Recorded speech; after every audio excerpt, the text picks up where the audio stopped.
Welcome to Global One Media's exclusive one-on-one interviews with company executives sharing insights into their unique journey.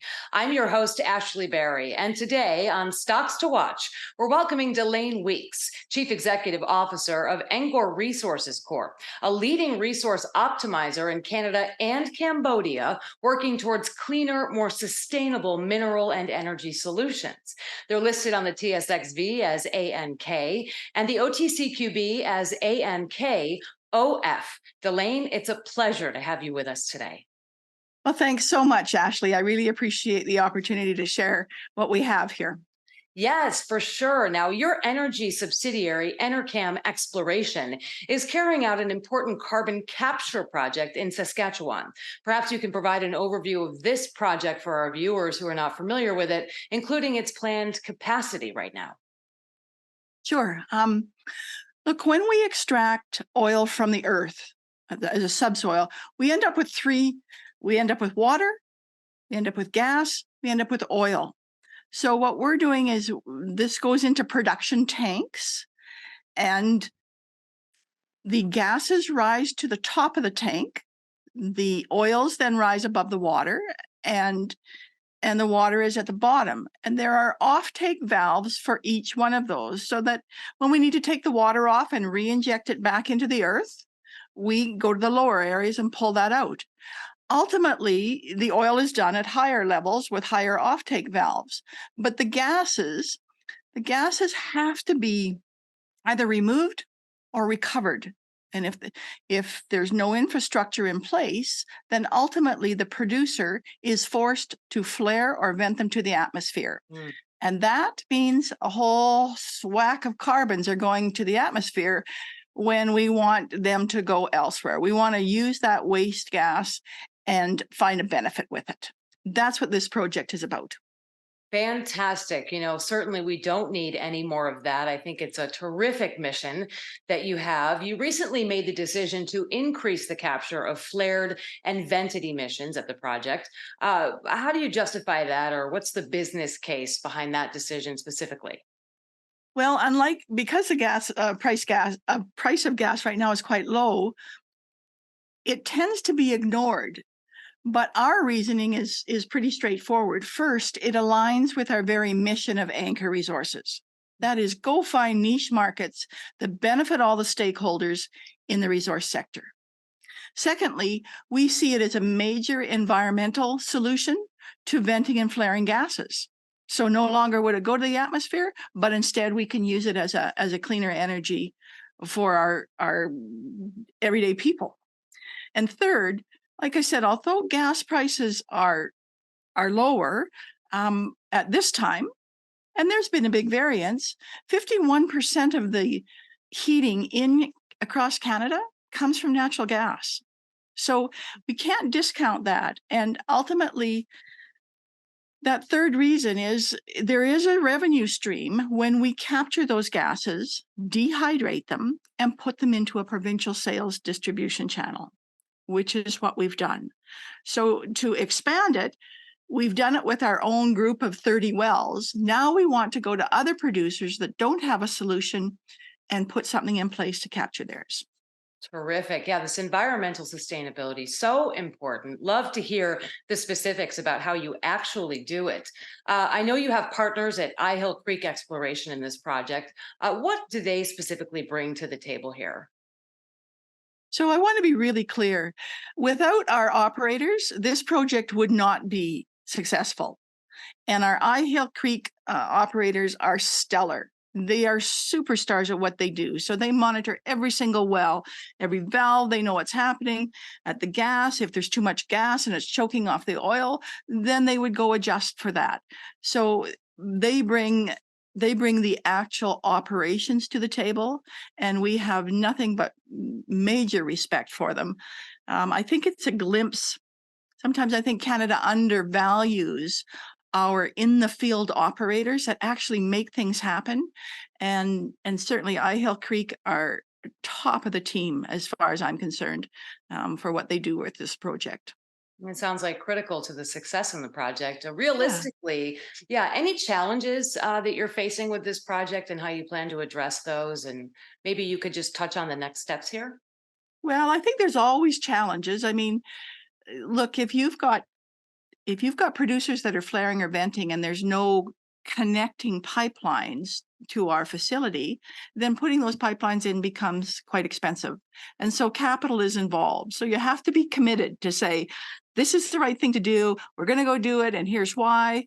We may not make a fortune, but we will move forward with the cash flow and ultimately have significant environmental benefits. I mean, to give you some idea, very standard pricing is Henry Hub.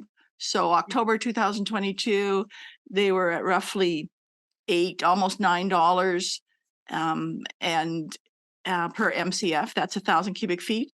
And this past October, they were at $1.98. So it's not like your costs drop with that, but when your revenues drop very significantly, you have to have that commitment to say, we're going to stay the course. We're going to do this because ABC makes good business sense. So ultimately, our next steps, now that we've got all of our sites on, it will now be to reach out to other producers that we see flaring or venting that don't have a solution to take those gases. And then we'll make some transaction with them, either if it requires a pipeline or maybe refurbishing an existing one. We'll put that in place and we'll gather those. So we want to go, our capacity is 3 million cubic feet per day right now. We want to take 500,000 up to 1 to 2 million cubic feet per day in 2024. So ultimately, that's where we're headed here in the next few months. That's helpful. Appreciate the statistics. Let's break it down. Layman's terms. So when you say that number, what does that mean specifically? So, if somebody's watching and they don't quite understand or can't really comprehend that, could you break it down maybe in layman's terms and explain just the significance of that? So the equivalent of when we look at 500,000 cubic feet per day, I think you can take 400 gas vehicles off the road. I think you can heat, I'd have to go back to the actual statistics, but 150 homes with that. So it's very, very significant. And we're a small company. So if we're taking on this project, you can imagine in areas like Saskatchewan, where they just don't have the infrastructure in place, there's a whole lot of methanes, butanes, ethanes that are going to the atmosphere. So ultimately, I think we can curb that. I think we can do our part here. So, Delayne, what excites you the most? You're doing such incredible work, really, truly making a difference in the environment. When you wake up every day or you go to bed at night, what excites you the most about your mission? I think when we're at the point of life that I'm at, we look back and we say, look, it truly is about, we can make a difference. Every single person can make a difference if they choose to. So every single company out there, they can make a difference if management chooses to.